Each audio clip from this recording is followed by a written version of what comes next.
what's up, everybody? It is your boy Uncle Will and Tony Larry, baby, here letting you know what's going on. Character, true character. You know what I'm saying? Listen, first off, I like to always start off the show by saying thank you guys for viewing and turning into this week's episode. Definitely appreciate you, and we appreciate you even more if you not only subscribe but like and share the channel. Lock in with us. That's what I'm saying? Talking about. Lock in. And if you have any questions, any comments, or you got any ideas or any different show ideas that you guys may want us to touch bases up on, hit us up. Hit us up. There go our, contact information. And we respond back. Oh. We do respond back. Word. So, again, thank you, and let's get to it. So, we just had a guest on here for this episode by the name of Miss Teresa Gilchrist. Yes. Now, she is a CPS worker, and for those of you who don't know what CPS is, that's Child Protective Services. And I was surprised, Larry, by talking to her, bro, that it's a lot of issues that a lot of you guys deal with coming out the joint, whether it's male or female. Male or female, yeah. Man, when she was telling me, so I'm not going to spill too much of it, though, but she was telling me about how, like, let's say you got a dude in prison, right? Mm-hmm. And him and his wife, he's married. They got an agreement. Let's say they got an agreement. Hey, babe, you know what? I'm going to be gone for a minute anyway. So if you want to live your life, do what you going to do. Have fun. Now, and I'm pretty sure you saw a lot of cats like that when you was okay. Yeah. But she had too much fun. She went out and had a baby or two on them. Now, they still together, right? So he get out, but now he's facing some other stuff because he's potentially eligible, he's eligible to get hit up, for child support. Already coming out ain't got nothing, and then 2 kids that ain't even his, and the state know. And the state knows. Y'all to have me locked up. It's actually a law. So before we go into this segment with Miss Gilbert, I want to know, Larry, you did some time. Mm-hmm. Okay. What if you and your wife had an agreement and you told her, hey, baby, do you, which I can't see him having an agreement with his then wife, but let's say, let's say you had an agreement with her, say, look, babe, right, I'm going to be down for a minute. I want you to go ahead and live your life, you know what I'm saying? But still to be commissary. Still come visit me with my kids that you have. And she went out there and had kids on you. Number one, how do you think you would feel on that aspect right there, though? Hey, you took it too far. Like, I understand if I agree. I say go have fun. I ain't say go make life-changing movements. You playing, you supposed to be playing. Right. You ain't supposed to be building and locking things in with other people and whatever. You know what I'm saying? You supposed to have you some little fun toys. You feel what I'm saying? Like, that's what it's supposed to be, baby girl. Like, that's just the same way as if the shoes was on the other feet. You know, of course, a woman thinking like, he gonna have to get him some eventually, you know what I'm saying? Mm-hmm. Go ahead. I shouldn't be out here knocking females up across the board, you know what I'm saying? You locking, it ain't having fun no more. You're locking in ties with people. That's it. You know what I'm saying? You're going too far at that point. You went too far. Like, even if you did do it and you got a abortion, not that I'm saying like that's the way to go or whatever, keep on going. Mm-hmm. But even if you did do it and you got an abortion, okay, boom, you learn from your mistake. But to 2 kids, 1 kid, nah, baby girl, it's a wrap for me. So tell me this then. How would you feel now that I gave you saw the video, I gave you some little insight up on what the law says, that you are coming out being the legal, not biological, but you are technically the legal father of the child. Because we married. Right. Yeah, I don't agree with that. I don't agree with that. What they got to do with me? I'm already coming out to my kids. I gotta find. You say you gotta find. You know what I'm saying? I gotta find to take care of. Because 9 times out of 10, if she'd have did that, she ain't around. You know what I'm saying? She already know. Oh, dude, Sport Code got her. They locked in. You feel what I'm saying? You feel me? So it's like she ain't around anyway. So I got to go on here to find my kids and lock in with them And then you mean to tell me I got 2 more kids I got to take care of that I don't even know? Wow. Like, I ain't never seen, ain't came on a visit, ain't nothing. Like, you know what I'm saying? Nothing. Hey. We ain't did nothing. Like, but I'm your daddy. I didn't even lay up with you to make the babies. I had lotion. Fifi your son. Okay, you know what I'm okay. So he getting a little bit more crazy with his stuff. But I understand what you're saying, bro. Yeah, I understand 100. It's both. Because I'm doing hard time and then getting home to do hard time again. Everybody know how hard it is to raise a kid. You know what? I never even thought of it when you put it like that. Like you said, just did hard time. Now I got to do hard time by trying to even prove that this child isn't even mine. Now, if I want to stay with her, and I don't mind stepping in and filling them shoes because she was down with me all that time while I was gone. You know what I'm saying? Even though, I kind of did put her in a situation by telling her to go have a good time, but I ain't have like a good that. time. I ain't say make life decisions. But being forced to be responsible for somebody else's, you know what? We gonna finish this conversation after this segment right here. So do us a favor, check in, and we'll see you guys when we come back. See you but, oh yeah, subscribe, share, and like. See you guys in a minute. Man, crazy. Hey, what's up, everyone? I am Uncle Will, and I want to thank you guys for tuning in to this week's episode of the show, Brothers, Both Sides of the Bars. Now, as you see, one of the brothers, he's not here because he's on assignment for another episode or whatever, and he's not on the other side of a bar again, okay? Like I said, he's not going back again, okay? My brother, he always say I'm always cracking on him, You know how brothers do. We just be funny, just have a little fun. Right. So, with that though, but I do have a lovely guest sitting right here across from me in the chair that he's normally in. And before we move forward, introduce yourself. Hi, guys. My name is Teresa Gilchrist. Okay. And I guess I'm going to tell you who I work for and what I do. She is so fun. Let me let you guys know. She's coming across a little bit nervous right now, but this woman has this upbeat energy about her. And when we met before to talk about you coming on to the show, she expressed a whole bunch in regards to coming on here or whatever. So, and she has a lot of knowledge. So that's why we're going to go ahead and get into it. So here we go. Who do you work for right now? So I work for the Michigan Department of Health and Human Services. Okay. In the Child Protective Service Division. We're in the Child and Family Services Division under particularly Child Protective Services. Mm-hmm. I'm an ongoing CPS worker.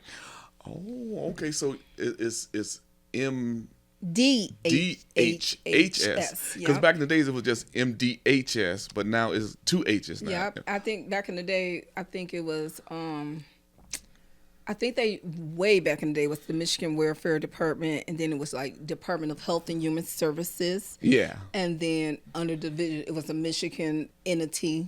And then I think, like you said, they added MDHS, and then they add the health and the, human services. So tell me, what are some of the many functions of MDHS? So in the Children and Family Service Department, our umbrella includes foster care and basically child protective services and prevention. Mm-hmm. So in my particular department, because we work with CPS, Child Protective Services. I'm not an investigator. Okay. I am, if your case open under investigation, if we find a preponderance of evidence to substantiate you for neglect and abuse, your case will open and it will come to me. And when it comes to me, my job is to go in there and provide prevention services, things that are put in place to keep the child safe primarily, and to make sure that the parent have the support they need to keep the child in place, to keep the child in the home. Now, there are instances where we can't keep your kids in the home, but Lord knows we do not want your children. So we would do everything to keep them kids in the home, up to try to go in there and provide you with a babysitter. We'll babysit ourselves if we could. So what you said then, your objective is to try to keep the family together then. Yes. So it's not, because a lot of times you see on TV where they have like CPS workers coming up in there just snatching kids out and being just uncivil with it or whatnot. That's not a real life thing. That is not a real life thing, and I have not seen that on TV. But I know a lot of people will blame Child Protective Services when things goes wrong. But what they don't understand that we can knock on your door to do an investigation. If you do not allow us in to do our part, we can't do anything.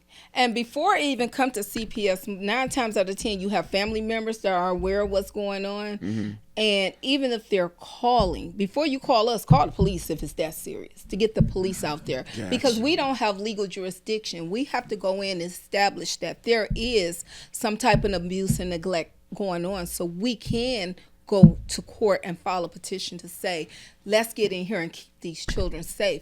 But if we can't get to the child, or you're keeping the child from us, and we don't have enough to go into the court will do what? Move us out of the way. So we have things in place to protect families, so CPS just don't look at you like, oh, you're a neglectful parent because I don't like the way you parent your child, because maybe you're not parenting your child how I would do it. Okay. So there are things in place to protect parents. So Child Protective Services just don't go in there and file things. So that's why we have certain processes in place. And one of the processes is we got to get through the door to see the child, to see if there's neglect and abuse going on. So what I didn't say earlier when in the introduction of the show is the title or the purpose of the show is Offenders Navigating Through DHHS. Okay, and this is like episode 1 of this particular title because DHHS provides so many different services to our MDOC offenders, whether it be CPS or when they first getting out, helping them get like food and bridge card services, Medicaid services. So it's a variety of different things that they do. But what we're dealing with right now is on the CPS side and how it correlates with our offenders who have been to prison or perhaps on their way to prison. And so give me a sense of how does that work? Like, let's say an offender is arrested and sent to prison. Let's say a mother, for example.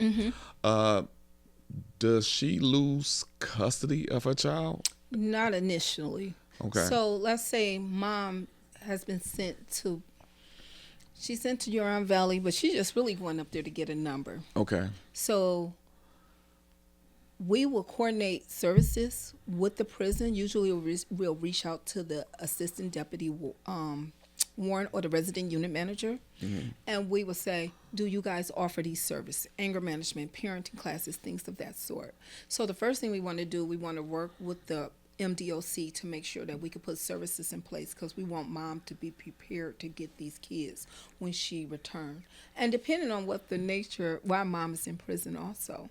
So usually we would work with the parent to come up with a plan. Do you have relatives that can keep your children?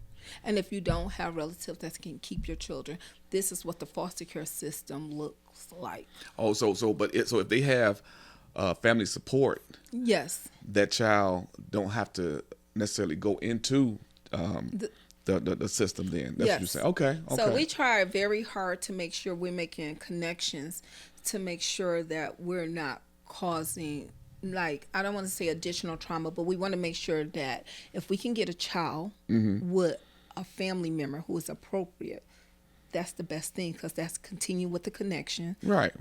And 2, that mother or even father hopefully are comfortable with the selection because they know that child is with family members. So when they come back into the community, they can make them connections. Okay, let's step back with the. You were saying that you guys were again we're dealing with a female offender right now, this female offender. So you say that what you guys do, reach out to the facility, and you would make this training program part of, I guess, like their parole requirement then. Yes. So before you get out, you need to finish these certain elective classes in order to be able to be eligible once you do hit the streets to be able to retain custody of your child, as you're saying? So we'll create a treatment plan called a parent agency treatment plan. Okay. And so in the parent agency treatment plan, let's say mom lose the kids because maybe she was, let's say, because I had this case where mom was she wasn't really dealing drugs. She was with a guy who was dealing drugs, but she was in the car. She didn't want to tell on him, so she got some time. She got less than a year. She really went up to Huron Valley Correctional Facility to get a number and come on back down. That's what I called it. They just sent her up there to get a number. But while she's there, I reached out to the facility to find out what services do they offer. So while I was there, I learned that an outside source come in, Catholic Social Services, would come in and provide these women with parent classes. They will also work with them with like spiritual things. So what I do, I will create a parent agency treatment plan that can accommodate the things that we need, because although she's incarcerated, the child is in foster care, and we still have court, and we still have to service mom. We still have to put things in place to make sure mom can continue the connection. So let's say, for instance, she did get less than a year or even 2 years, and we feel that mom can work.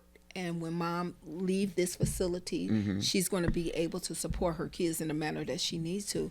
That's where DHHS will start the collaboration with MDOC.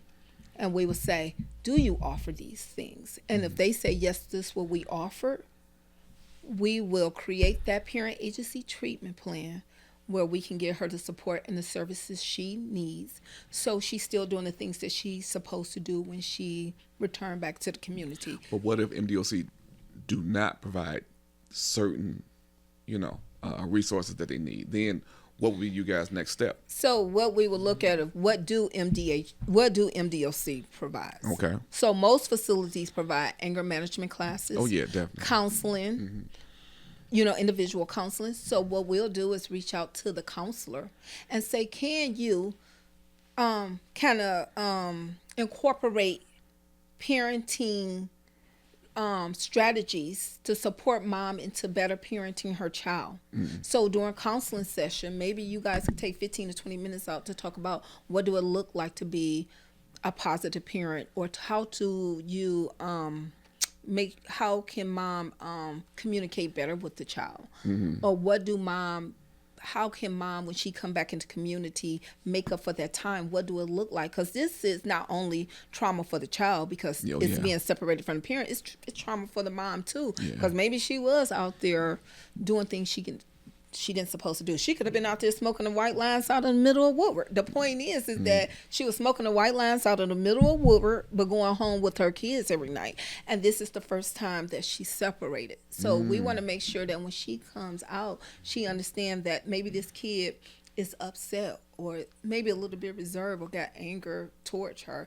And how do you deal with that? You know what I'm saying? Make sure she in a positive space and she don't get angry. So we will look at the counselors, because usually you guys have counselors that deal with the I hate using the word inmate, with the parents one-on-one. So we will say, okay, you guys don't offer this, but can you build into her counseling sessions these things?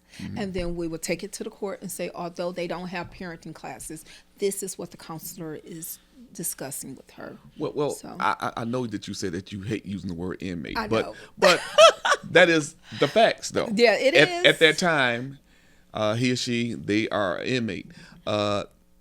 The question that I have is in regards to the success rate, in regards to moms, especially the young moms, because I also go over to Huron Valley Women's and I work over there to assist when they're low on their manpower. And it's a lot of young mothers over there, and a lot of them are they have substance abuse issues and things of that nature and stuff too. What are some of the well, you probably don't know if you know the rate of success? So I think like the recidivism rate for these young women are very high. Okay. And I'm gonna tell you why I think so. So my undergrad is criminal justice to correction and law enforcement. Okay. And so I think because some of these young women were, when their parent, when their mother was carrying them, they were using substance. Okay. So, and I hate to, because a lot of people say crack babies, but some of these, they can't make good decisions. Either mom, this generation that's in prison right now, these young ladies are the generation that parents was either drinking with them or using some type of substance. And you know, with a lot of these young women who was born with fetal alcohol syndrome, they can't make good decisions. Okay. So when I look at it, the recidivism rate is actually, I think it's kind of higher because they feel like I'm a ride or die, you know, this is nothing.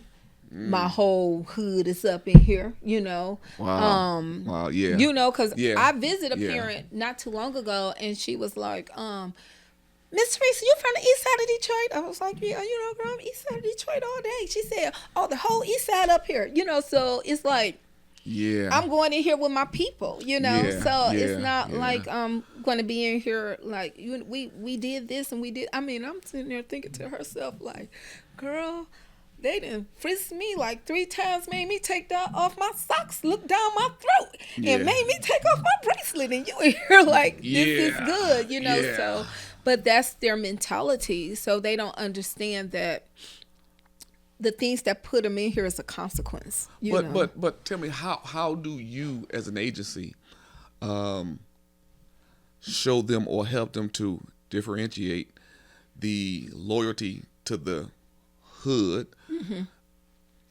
compared to the loyalty to their responsibility, which is their child? How do you guys break that cycle or attempt to break that cycle? So with me, I try to have real conversations. I really do. And I always explain, like, even I tell them my personal story. You know, I said, listen, I understand how that hood work. I had my first child at the age of 15, you know, and I told them, you know, I went to Finney High School. I did this, I did that. But let me tell you, at the end of the day, I looked at my two children at the time, because I had a 15 and 19-year-old, and I was married by the time when I was 19. And I had to tell them, like, listen, I looked at my 2 children. I wanted to give them a little bit better than what I had. Right. Because we don't have moral entrepreneurs in the hood. We don't have God. moral entrepreneurs. Right. We don't have no one grabbing these young people up and saying, let me show you better. And I tell people that all the time, that it is really by God's grace, you know, that I am in a position that I am in right now. Because I had a child at the age of 15. And my goals in life when I was coming up was to move on the Auto Drive, because Auto Drive had all the pretty houses. I didn't. That was my goal. Detroit, areas, Detroit. Auto Drive, yes. Boston areas and stuff like that. Those are the old school big houses and stuff. I want to be on the east side though, not west. But I want to be on the east side of Auto Drive. That's something else though. That's another subject. She's crazy for that one though. But yeah, I wanted to be there, and so I had to tell somebody it took a village, and my village did not come all at once. My village came, you know, one person at a time. Someone said, I see something in you that you don't see in you. Let me grab you by the hand. I'm going to take you up to Wayne County Community College on Connors, because I think you need to be enrolled. Then I had a professor who said, you're very smart. Let me get you to Eastern Michigan University. And then doors open up. You know, I still had a hustling mentality. I like that. You know, I still had a hood mentality. Even right now, I have, you know, it's times that I have to like check myself, like, Teresa, you're no longer in that environment. Right. But in order for me to give my kids better, I had to have people to come along. So we don't have moral entrepreneurs in the hood that are grabbing these young people up, not just the young women, but these young men, and saying, let me show you better. So you know what? When you say that's interesting too, because I really love going. And a lot of my coworkers that was once COs, and when I tell them this, they like, man, you crazy. Ain't no way I'm going back to work inside the prison again or whatever. But I actually like going into work there because, for example, it's this, because now I want to transition over to the male population. It's this one young man, he's 28 years old, has eight kids, right? 8 kids, 28 years old. He has this problem where he loves to get high off this paper, and it has like roach spray on it, and he loves to get high. And I try to talk to him. I'm like, listen, you know you have 8 kids at home, and you continuously getting all these tickets and continue to get yourself in trouble. You really need to put your children first. And so I try to give them some different ideas on what to do and how to do it. But what I run into sometimes dealing with some of these young guys is that just like we said earlier. I'm so sorry. No worry about it. Just like we said earlier, a lot of them treat the prison as a bragging right. You know what I'm saying? So how do CPS work with fathers now trying to help them? Because when you think about child support now, gotta bring this up. Okay. How does that work if a young man is or a male period is sentenced to jail time? Do his child support case still go? I mean, is everything still on a normal basis? No. So once they go, so the modified settlement agreement that was introduced, I believe, in 2013. Please forgive me if if it's not the correct year. It addresses that. So the child support would stop because, as we know, when our young people or any person goes into the prison, they get a job. How much is that? If they're lucky, they'll be a porter and they're making like 26 to 27 cents an hour. Yeah. If they're lucky, Yeah. or a kitchen job, which they might make 50 to 60, or an admin job. I remember I visited Dad in Adrian, and he told me he was working in the glasses factory. Okay. Yeah. And he was like a supervisor, and he said, Miss Reese, I'm making $1.06. I said, whoa, okay. But he was that's so a lot of proud. money though up in there. Yeah, and that's what he money told me. Yeah. And I told him, I said, oh wow, I said, congratulations. He said, but I'm running my own team. So I was like, okay. So how can a dad or a parent support a child with that? But that same gentleman that told me he was making $1.06, he said he saves up his money, and he had 2 kids, and he would send them $25 for Christmas. They would send a check out on his behalf for Christmas for his kids. He says it's only $25, but every Christmas he made sure he sent his children. Let me tell you, at $25. Working up in there, I have seen that, right? And a lot of these guys are proud to be able to say that I still take care of my family. Yep. Even though for some of us sending $25 home, they like, some of y'all probably like, well, that ain't nothing. Oh, it is something. Trust me, it is something. It is. And when you a kid receiving something from your father or your mother from prison, monetarily, or just a picture being painted and all that, that means a great deal. Yes. So as I'm looking over here with this modified settlement agreement, it's okay. So it's saying that it covers with the child support, custody, parenting time, medical support, and other parental obligations. Do the father? Because I know you said you explained with the women, but how does that work with the father? Do he lose his parental rights? No. It's the same. So we don't different. I can't even say differentiate between the mom or the dad. Before you go on it, I'm gonna say this because we men tend to think that it's a one-sided thing, okay? And a lot of my guys, I have to encourage them to once they get out to go to the front of the court and exercise your rights for visitations and all that. But the mention of the word court in it, a lot of them don't want to deal with it. But you know what the problem is with a lot of the men, right? I have a dad I'm dealing with right now. So we reached out to Dad because this who Mom is saying is the father. Okay. Then we reached out to FOC or even to the Michigan Registry to see if Dad is legal dad. So a lot of dads think because I was there and I signed the birth certificate in the hospital, I'm that baby's father. Michigan does not recognize biological fathers. Hold on. Now you gotta go more into detail with that for me. What you mean they don't recognize? We don't recognize biological fathers. We recognize legal fathers. So let's say, for instance, you and I are married. Right. But I decide We separated. I'm about to go have 3 babies by someone else. Guess what? You the daddy. So I'm about to get some of that parole check. So, because you're the legal father. Because the only way you can be the legal father in the state of Michigan is if the court deems you the legal father through from the Friends of the Court. We're married during the time of conception or during the time that child is born, or there's an affidavits of parentage. So the baby could come out with a sign that look like you and say, hey, I'm Uncle Willie kid. But if I'm married to Uncle Sam, that's Uncle Sam's child. It's not Uncle Will's. I can tell you that now. It could probably be Uncle Will's, but So Uncle Will's got, he might got money, so we might want to keep it with Uncle Will. So do a lot of fathers get hit up like that then? Yes. I don't know. I'm gonna tell a story, but I'm not name dropping. Okay. When I first became a foster care worker in Washtenaw County, I had a Caucasian couple. Okay. Dad did 8 years in prison.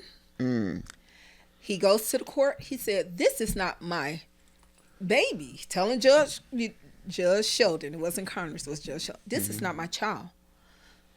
He said, that is your kid. He said, you are that child legal father. And he said, hold on. He said, I've been in prison. And I did not, in Michigan, do not have congregal visits. We didn't sneak off into the back of the... That's another subject, too, coming up, conjugal visits. Go ahead. He said, we didn't sneak off behind the pop machine. I didn't do anything. I didn't hand her no semen. He used that. Yeah. I mean, this is what he's saying on the record. Okay. He said, and if that's not enough for you, Your Honor, this is a black baby.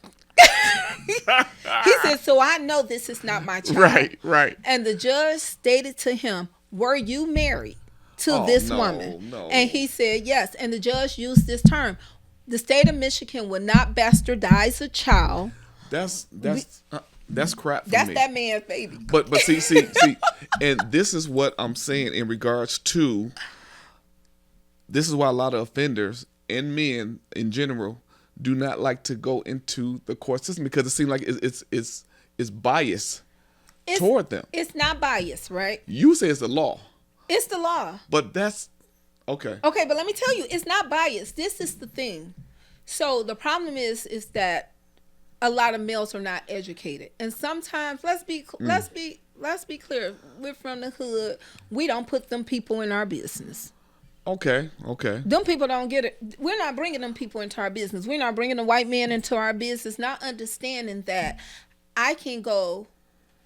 you and I can go to the Friends of the Court and we can get you established as the legal father. That does not mean that I'm seeking some type of money from you. Right. Because we decided that we're both going to take care of this child equally. So we have physical and legal joint custody, of this child. So when the child is with me, I take care of the child. When the child is with you, we don't need to bring any financial anything in it, because we both have our own. Right.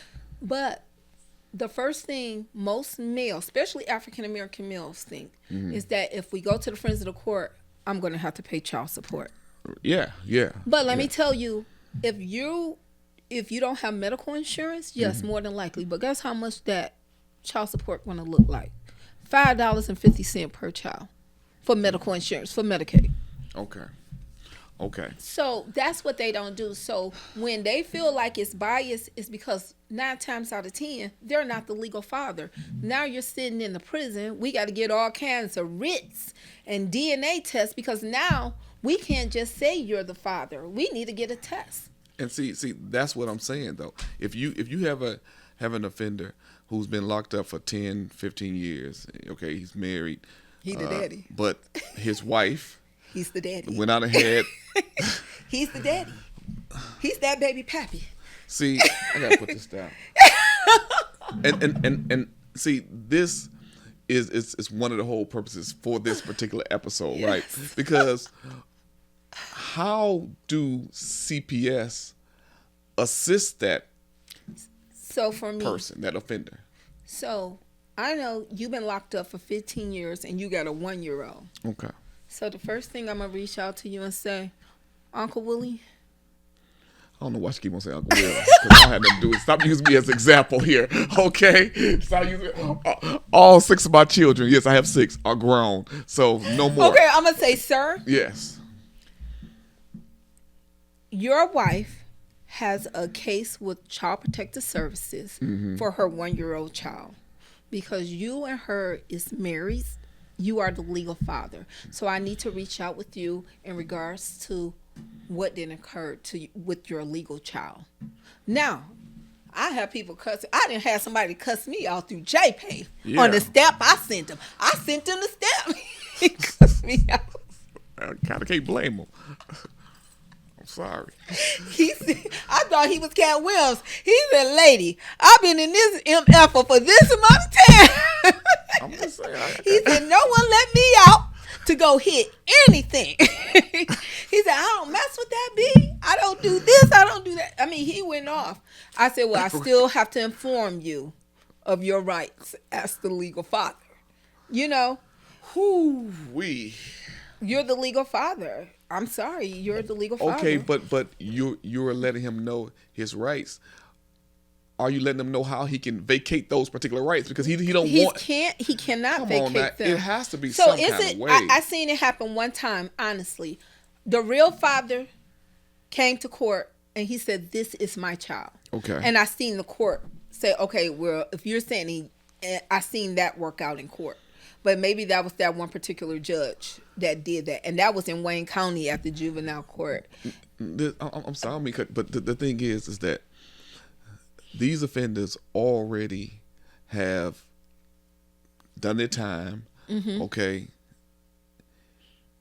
They already have hurdles that they're going to have to jump over once they're released, right?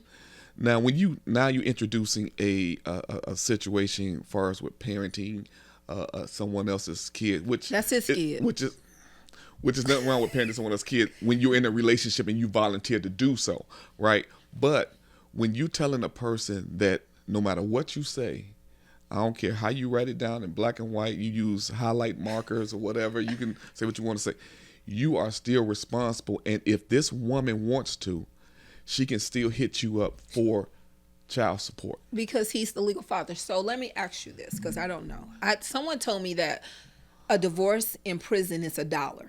Now, I don't know how much it costs. I don't know that, but I heard it was. I was told it was $1 because, you know, even in the state of Michigan, if I'm low income and I want to seek a divorce, I can get a fee waiver and they will waive fees so I can file in the court. Because what you really is paying for the filing fees, right? And Michigan is what?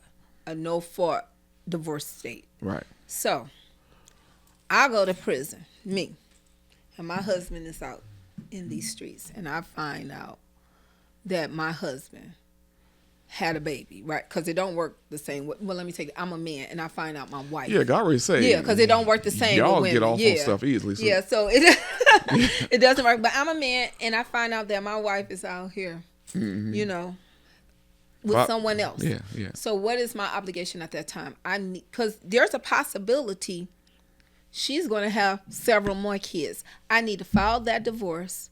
And even though I don't have to give a reason in the state of Michigan, I'm going to list due to the fact that she had this child. I feel like this relationship is broken and it cannot be repaired. And if I'm really petty, because I'm a petty man. From the east side. So. I'm a petty black man. I'm going to look at the law. And under the state of Michigan law, it says that if your spouse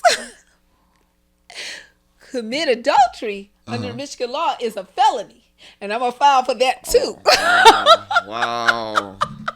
Yeah. Even though I'm in prison, I'm going to do all that. So when the time come and they try to make me responsible for this child, I'm going to say, listen, I had no control of what she was doing when I found out. I tried to rectify the situation. I even tried to give her a felony so she could be up in here with me for a year. Because it is a law on the state books. If you commit adultery, law. Ladies, if that man out there playing them games no like microphone. that, them men out there playing them games like that, there is a law in place. Look it up. No, you get off the microphone. My bad. I had somebody to tell me I don't expect for her to stop her life because I'm in here. So what is your responsibility? You knew she was out there doing her thing. You didn't care because she was coming to see you. Yeah. So now you're out. Now you don't want to take care of these kids. But again, you was aware. So what did you do? So you know what I try to do? I try not to get in people's personal business, but I do try to say, well, this is what it is. We understand that you're not the biological father, but this is the law. But in this field that we're in, me being a parole agent and you being a CPS, it's actually part of our responsibility to get into their business, because in order to make sure that they're successful at their parole or in life, we have to make sure that their mental health is good. We got to make sure that spiritually they're good, and that, you know what I'm saying, things is good at home in the family. But let me say this when I say about not getting into that realm of their personal business, because you know your wife is in the world. You knew who your wife was before you even went into that prison system. Yeah. And you know how you got that woman. You know what I'm saying? Or how you knew who she was. If nobody know, you know. You know what I'm saying? But you're content because she's dropping money in your commissary.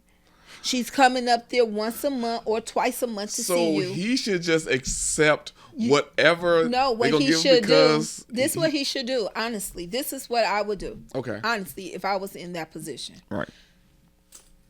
You didn't have a baby. Okay, I can't stop you from doing what you're doing, and I can't be sitting in this prison stressing about what you're doing. Right. But if you so reckless and careless that you don't even, and I don't believe in termination or anything like that, but you're not doing anything to protect yourself.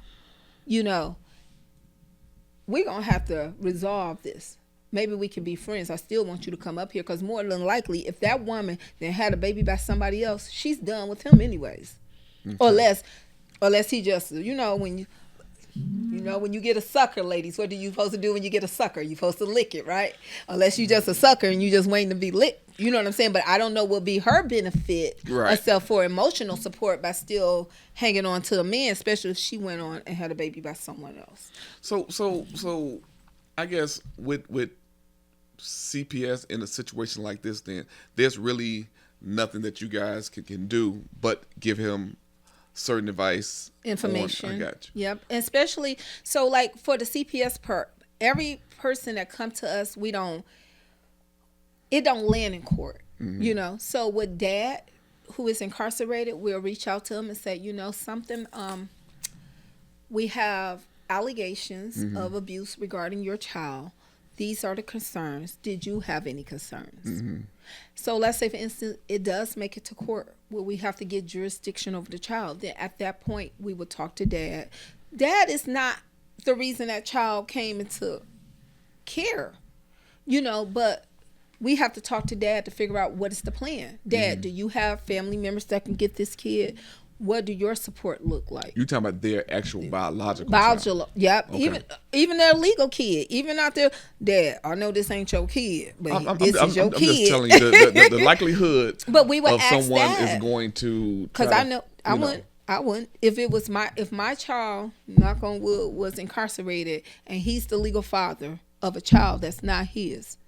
That's what I'm saying. I would tell them that's not mine. They're not going. Yeah, right. So, we're not taking them. Figure it out. I can help you look for a home for the kid, but it ain't coming. And some to of them are not going to even help to look for a home for the kid either.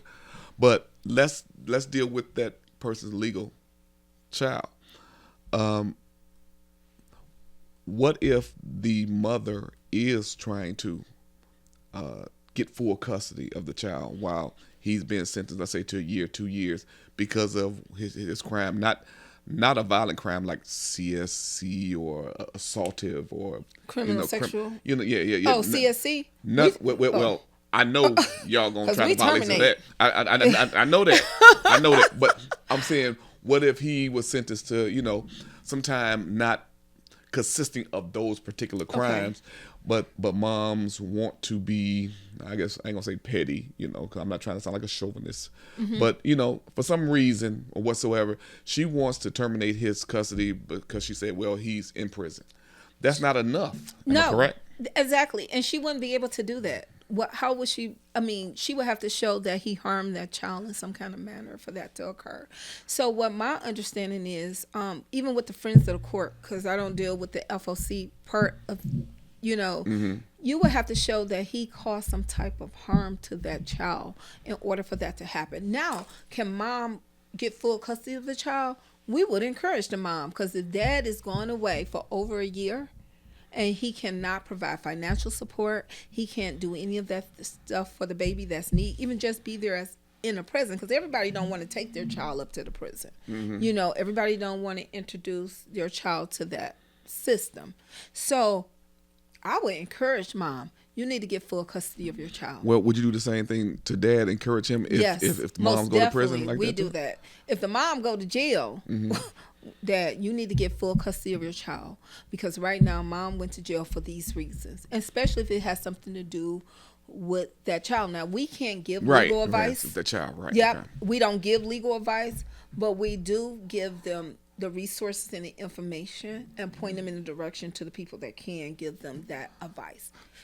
So we try to stay out of that legal, because we don't have P numbers. We're not, attorneys. So I mean, and I'm asking these questions because a lot of the offenders, like I said, when they get out, they have so many different hurdles they have to get over, and to come out and say that, okay, well, your child, your custody rights and stuff was taken because you went to go do some time in prison. There's no way to say, okay, well, I guess it is, like you said, if they found a family member to assist, but I don't think usually when a mother, so they don't terminate dad's rights because they go to prison. Right. Because mom still has the child. So now mom can file for full custody, and mom can ask for suspended parenting time. Okay.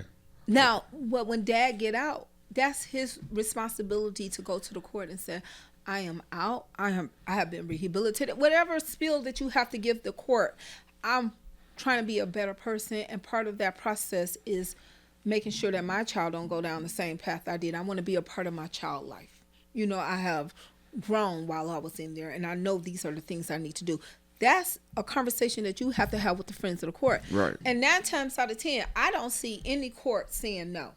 Okay. What I see them saying, well, we're going to start off with supervised visits. You might have to pay this amount of money to have supervised visits. And then as you show up to your visits and show that you're doing what you need to do, then you could come back later and say, okay, I had these supervised visits. I'm taking care of my child. I didn't found this job, because it's not always about money. Listen, I just got out of prison. Nobody want to hire me. Right. You know what I'm saying? I'm over here scrapping right now. You know what I'm saying? I'm door dashing, but I'm still providing for my child when I come to that visit, even if I ain't doing nothing but bringing a cheeseburger that we got to split. I'm coming in there, sitting down with him, doing his homework or her homework. I'm talking to her about her day. I'm pouring into this child good things. Yes. So those are the things that has to be displayed and shown, so you can. I mean, and it's sad that you got to show someone that you want to parent your child. You want to be a parent to your child, but let's be realistic. When you go into that system, everything has to start over. And they said that true. You paid, you did the crime, you do the time, and now everything is free. That's not true. We know that because when inmates, when people who've been ex-offenders come out, they can't get housing. It's hard to get jobs.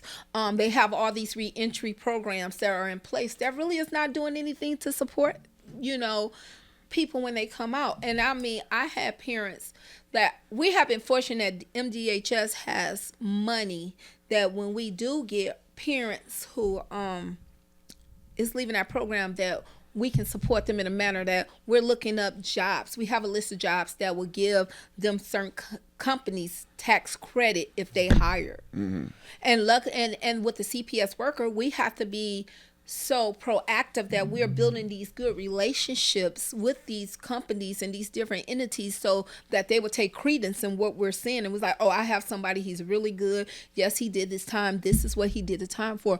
But I think he will be beneficial to your company. Well, yeah. Now, I like that because that is part of, like you said, the problem when a lot of them are paroled. They complete the required programs that they need to even be eligible to even be considered to see the parole board. But then when they get out, they have all these different blocks, a bunch of barriers and stuff. You know it's what I'm a saying? So yeah, I appreciate that. Yeah. I guess my question is, what county are you in? I'm in Oakland. Okay. We strong. Oakland The strong. the bougie county, the bougie county. We got some Medicaid dollars. Yeah, yeah. and that's why I asked this question, because is it a difference with, let's say, Oakland and Wayne County in regards to resources? Most definitely. Now, is it more favorable for you guys or for Wayne County? I think that Wayne County is so huge that, and they have, their poverty rate is so high that the resources, even when they're available, they're gone. And I'm glad she even admitted that, because it does happen. Okay. So we just had a situation where the housing, the young lady who was at the casino, child passed away. So we were told the shelters and down there, they did a whole news thing on Fox 2 News saying that we have all these shelters.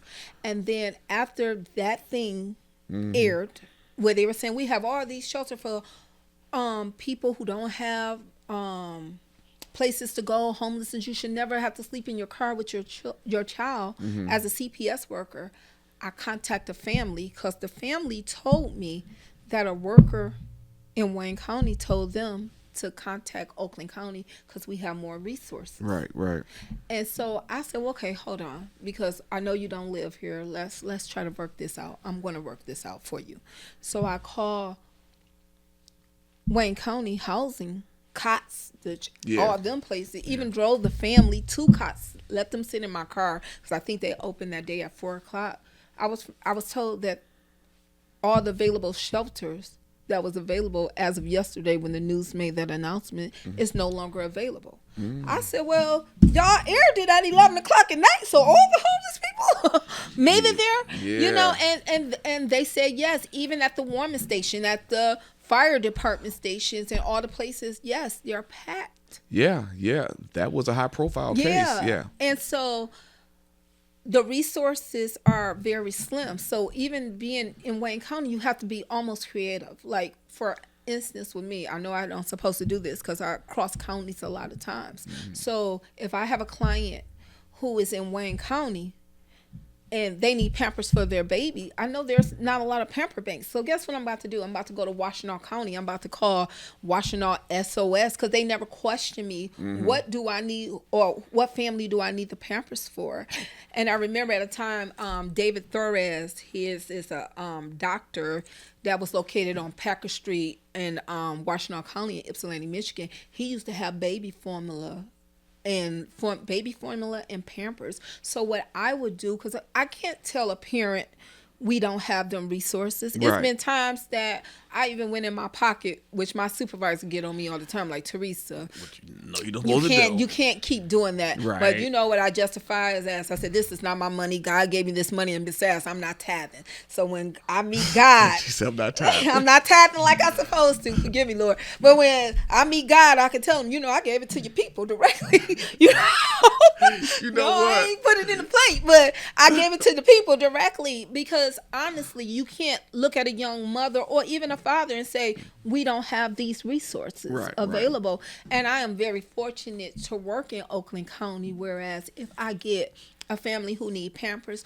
who need housing, who need these things, that we have them available resources that I can say, okay, let me run. In fact, I have it in the trunk of my car. Let me run to the trunk of my car and grab these Pampers for you. That is so good to hear, because that, me myself, I also will cross out to other, counties, because you have too, to. And I mean, the thing is, to me though, it says a lot about you as an agent, and so I just want to applaud you up on that too, because you really have to, one, love the job, and if you love it, you're going to do what you got to do to try to help your people to be successful and to succeed. And you do, and you have to pour into people. And I always say that, like, it's almost for me, it's like paying it forward. If I didn't have people that seen something in me, I would still be on the east side of Detroit trying to get to Auto Drive. I had someone to say,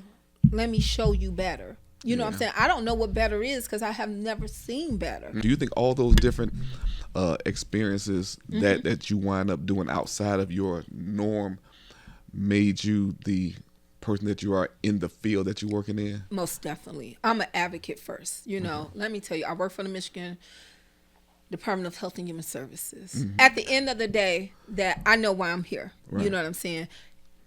My credentials are real too. I have real credentials. You know what I'm saying? I have a master's degree, and I understand just like I walked in the door and got this job, I can walk out of this door and get another job making the same amount of money. But as you said, I'm here because this is my walk in life. Yeah. And I know it's my walk in life because every day I make life decisions at the gas pump. I really be standing at the gas pump like they really got me messed up at this job. And then I try to come up with reasons to walk away. And then guess what? I go see that one client and I know why I'm here. You know, that is funny that you said, because just recently last night I went to work at Cotton Correctional Facility out in Jackson. Oh, Jackson. Yeah, Jackson. So what was funny is, so while I'm working there, I always have a bunch of guys always come to me because they know I'm a parole agent. And they always ask me questions about parole this, parole that. And for those who I feel like that they got some on the brain, I'll even give them one of my MDOC business cards. They touch bases with me when you get out. I'll let you know about the different resources or things that you may want to ask your agent when you get out and stuff like that. So one OG cat, he's been around in the system for 45 years. Wow. He's been in prison for 45 years. His heart is cold. And he told me after several months of me working over, he finally came to me yesterday. And this was funny. It was just last night. He said, you know, I never really opened up to anyone like I have done with you, Johnson, because I don't really trust y'all because I been done wrong so many times. And he said to me, he said, why do you care? I'm like, dang. I'm like, what? You're supposed to care. I mean, it's part of the job. No. Why do you care, Johnson? And it dawned on me, like, that is a deep question. But like I told him, I've always have given back. Even when I went to the military, I've done 2 branches of service in the military. Came back. Got a job with the government, but I wanted to get back into law enforcement because I seen some things within my community that I wanted to, you know, whether I put just one little dot on it, I wanted to be somebody that can help with some things, right? And so, and because he know that I help parolees, families find jobs, because I don't have to do that. You know what I'm saying? I don't got to get their email address and send them different job leads or, you know, go over there and talk to them when they having a little meltdown. Yeah. But he asked me that, and it really dawned on me, like, you know, like I told him, I love my job. I love what I do. It's a calling. I think it's a calling because it's about the impact. And I often feel that if I didn't have people to pour into me, I wouldn't be who I am. I'm talking about I still have village, you know. Even when I was a foster care worker, her name is Virginia Harmon. She was the deputy superintendent of the state of Michigan at one point. And she told me, she said, you know, you think you are so tough. And she said, and you not tough. She said, you can't be tough and you out here giving people money and ride to places. You know, she said, you talk tough, you act tough, but you're not tough. She said, you need to walk into who you are. This is who you are, you know. You want to give, you want to help. Everybody is not going to receive your help. People are going to take advantage of you. People are going to do things to you that you're not going to like. But you got to know why you are there. And I think, you know, my supervisor will tell you, this is my slogan. I'm in the business of child protection. That's what I do. That's what you do. You know what I'm saying? I work in the best interest of the child, not the best intentions of anyone else. I don't work in the best intentions of the parent, MDHHS. I work in the best interest of the child, and I do my job very well. And if you ask any person that I work with, And even if you was to speak to my supervisor, she would tell you that we have clients that would say, if I have to get this new CPS case, can I work with Teresa? Or they will call and ask to work with me. And, you know, I never turn any person down. Even when your case is closed, I always tell them, keep my number, you know, and so in case something come up and we can talk, figure out what's going on. If you get frustrated, keep my number. And I always tell them, like, Michigan, we got the My Team model. Yeah. And what we do, we work together as a team. Yes, that's why it's so yes. important, the relationship with MDOC and MDHHS. Yes. And that's why I'm glad they did put that modified settlement agreement in place, because now we can collaborate and we can work together smoothly. It's like it's seamless. Yes. Yeah. Yes. I like and I that. wouldn't be able to do it without, you know, like if I have a parent who's incarcerated, how do I know all the things that he's supposed to be doing with the parole or the probation officer Right. if I didn't have them connections? And it makes it even smoother when I can get on my teams and look you up like Agent Johnson. Do you got Billy Bob Thornton over there? Right. And I you like know, that. Yeah. and you know, so I'm reaching you directly through our state of Michigan, you know, communication device. And Now, do you have an example of such a case, like a Oh, I situation? do. I have a agent who I love. I love this agent. Her name is I thought you was talking about me. I'm sorry. Go ahead. Her name is Miss Coon. Oh, Agent Coon. Agent Coon. Probation agent. Yeah. This woman is so thorough. Oh my goodness. She's OG too, just so you know. Real OG. Like she and Agent Coon, forgive me if you see this, so I want to tell your story a little bit. She started with the Michigan Department of Health and Human Services when we were the welfare department or wherever she told me, because she went back and told me. So she said, I couldn't do your job. I used to work for MDHS. That's why I transitioned over to MDOC. And she said, hopefully you'll get to that place that you transition over to, because it's easier over here. She told me it was easier over on that side. So, but long story short, this woman was so thorough. We had a mutual client, and she contacted me. She reached out to me. She said, hey, Miss Gilchrist, I understand you have such and such as a client. Is that true? I said, yes. She said, it's my understanding that you guys have him in all these services.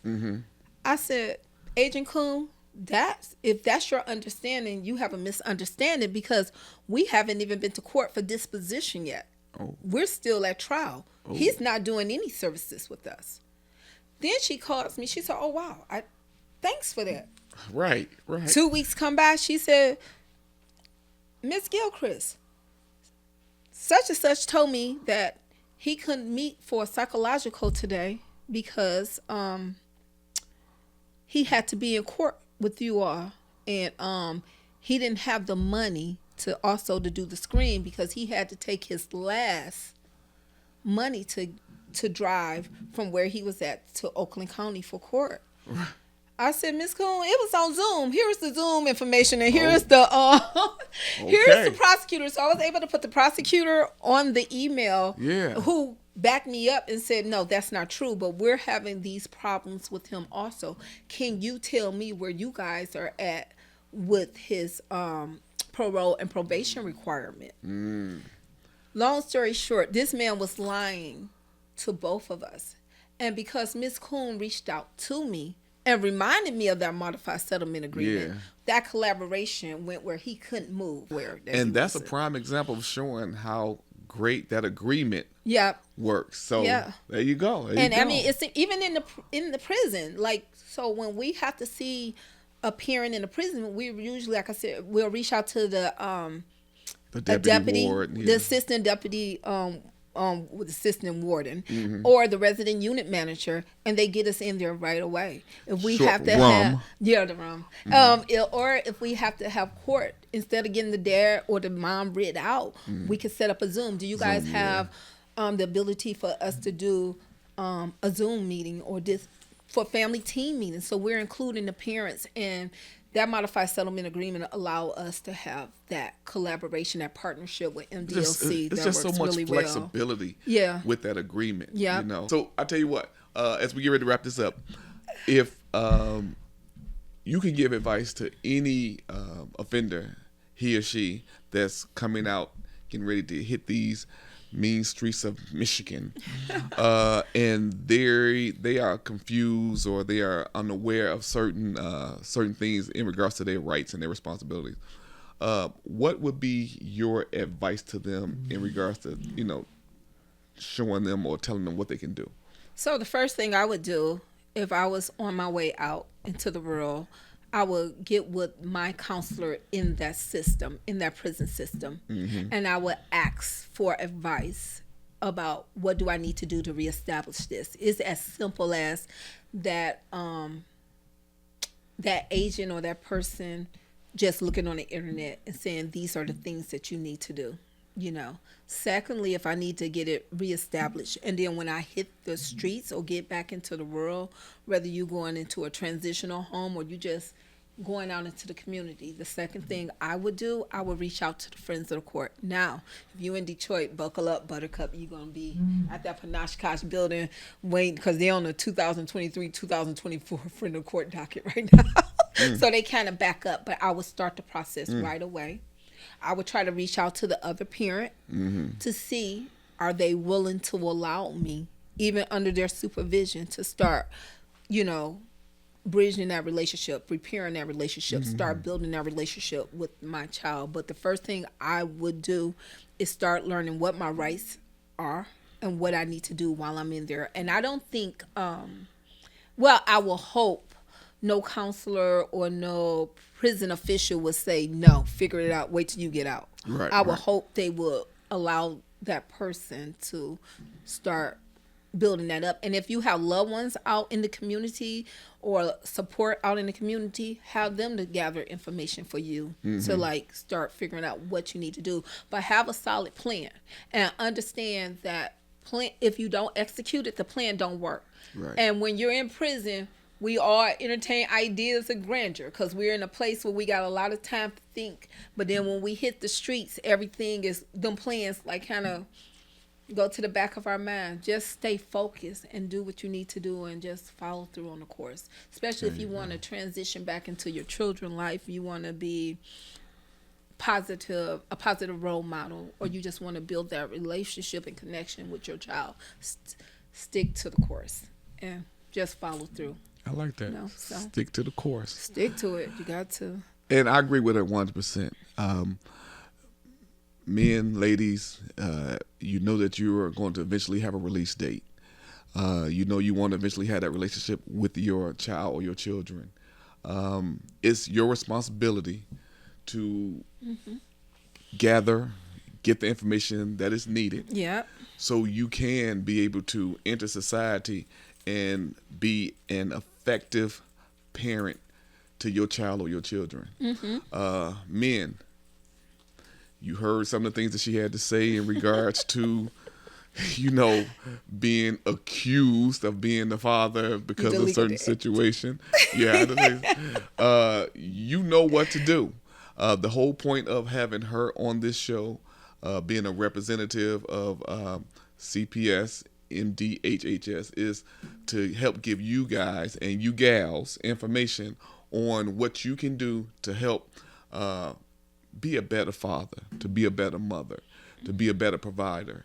You know what I'm saying? So please take heed to everything that Ms. Gilbert has said. And I just want to say we're here for you because this is our job. This is what we're supposed to do. And that's why this show, that's another reason why this show exists, to be able to help disseminate needed information. Now, how could an individual get in touch with you through email? So if they were going to get in touch with me through email for Child Protective Services, they would do gilchrist@michigan.gov.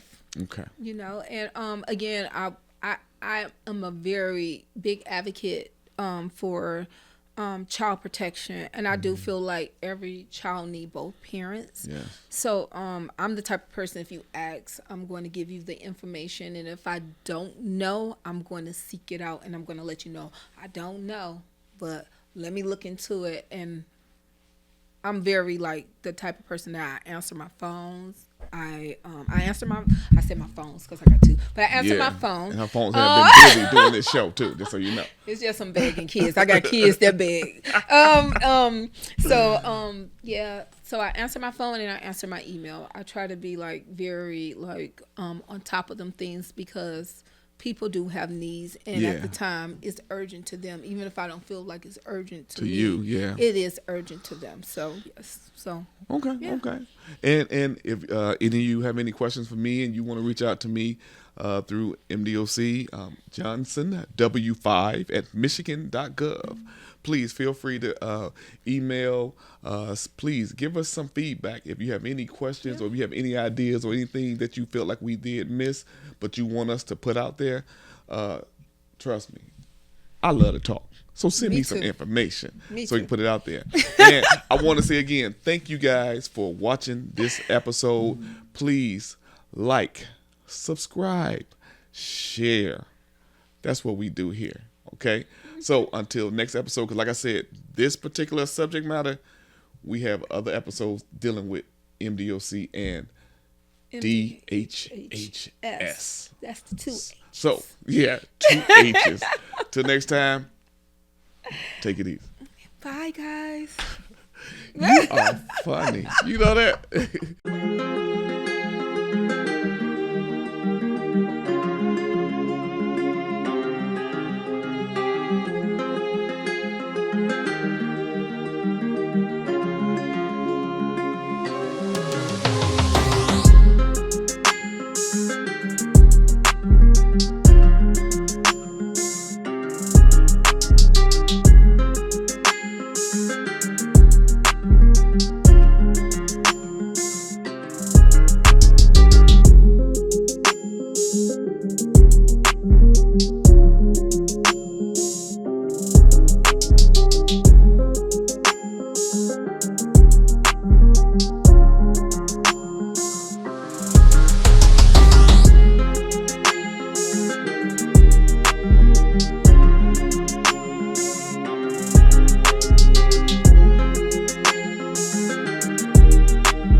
Man, welcome back again.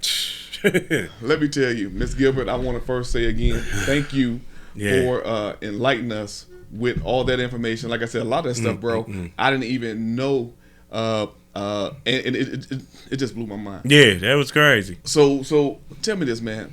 You coming out, when you did your first bid, you didn't come out to no kids. So no, you was good. I was good. When you came out to your second bid, though, you had your two girls and you was married at the time. No, I had Ashlyn. Okay, you just had the one. I had one. I had Ashlyn, and then she was premature. She was 3 months early. Oh, yep. So imagine all the obstacles that your baby girl was dealing with being a preemie.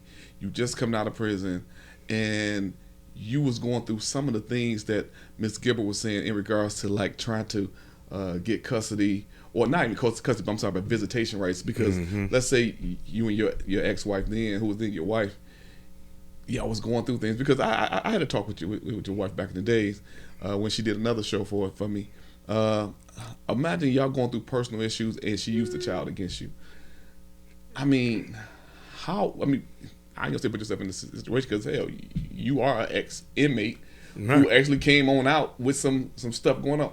Let me know. I mean, what do you think about stuff like that? Like it's bold. Like I can see if the guy just get out and think about his stuff. You know what I'm saying? Like I got to do this. I got to do this. I got to do this. It's just me. When you got a child out here, but when you got a person who's out here really trying to help. I mean, he just getting out, so you can't. He's gonna do his best. You know what I'm saying? He all he could do is try to do his best. You know what I'm saying? Until he get his feet planted. Right. You got to think about. I've been gone for even months. I've been gone for 9 months. That's 9 months without a job. 9 months bills still growing on me.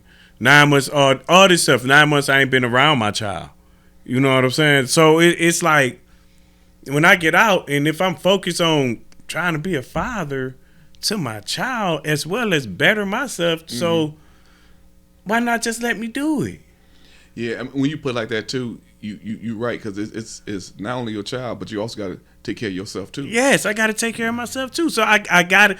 That's what I'm saying. Like if you see I'm getting out, why put me through all that? Mm-hmm. And you see I ain't getting out here and just going to the streets. Right. You ain't seeing me hang around in the streets. You ain't hearing about me out here in the streets. You see me trying to get to it, figure this whole mess out the right way. I already got a setback because I got a record.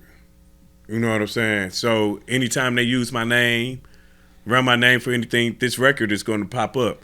A lot of people supposedly hire felons, but they don't. The good jobs ain't really give you, you know what I'm saying, ain't really too felon friendly. They say they let felons in, but not too many. You know what I'm saying? Everybody can't. So you really got a lot of guys out here really doing that.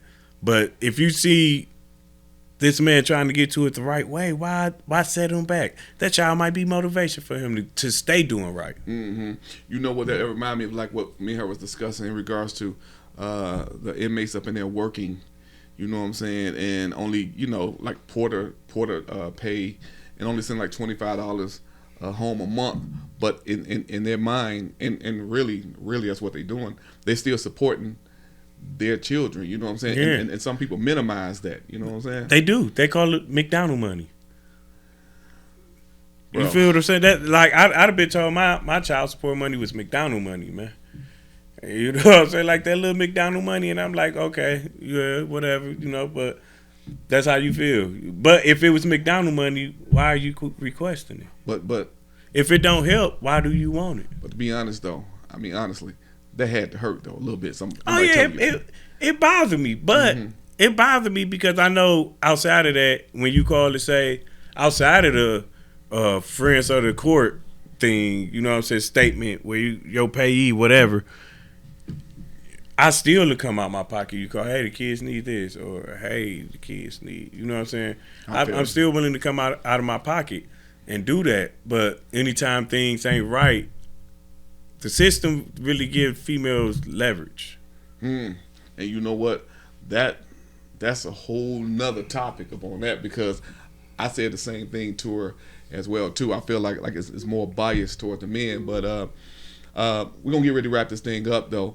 But if you had to look in this camera and give some advice to another young man, or just a OG cat that's about to get out of prison, and they have some of these similar obstacles that Ms. Gilchrist was speaking upon, you already walked that path, what would be your advice to them? Lock in with your kids, man. I don't care what she talking about, all the blase stuff, the drama, whatever you ain't been here in I don't know how long, and whatever she got going on. Lock in with your kids, man. However you got to do it. Go ahead and lock in, like, because some things it just ain't worth it. You know what I'm saying? It ain't worth it, and like you'll regret it in the long run. You'll regret it in the long run. Like, lock in with your kid. Forget what she talking about. What y'all had is what y'all had. You know what I'm saying? Once you go on ahead and lock in with your kids, you lock in with a job, you go find your own path. And once you create some motion, it's a wrap. Get off of papers, go to see them people. That's what's up.